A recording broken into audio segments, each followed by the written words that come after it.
এই মুহূর্তে আছি কর্ণফুলী 10 লঞ্চে। কর্ণফুলী 10 লঞ্চ ভোলা খেয়াঘাট যাওয়ার পথে ভোলা খালে নদীর পাড়ে আটকে যায়।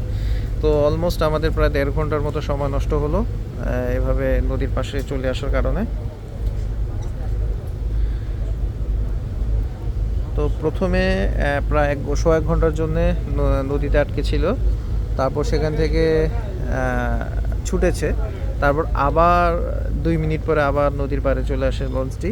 আমি জানি না এটা কেন হয়েছে, বা এটা কি মাস্টারের ব্যর্থতা নাকি অন্য কোনো সমস্যা আছে সেটা জানতে পারিনি। তবে নদীতে এখন প্রচুর বাতাস।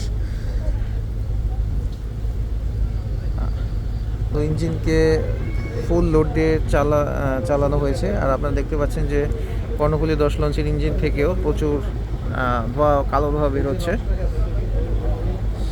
তবে আরেকটা বিষয় হলো যে কর্ণফুলী 4 লঞ্চ কিন্তু ভোলা খেয়াঘাটে কিন্তু আমাদের পাশ দিয়েই খুব স্বতঃস্ফূর্তভাবেই চলে গিয়েছে, কিন্তু আমাদের লঞ্চ এখনও বের হতে পারছে না।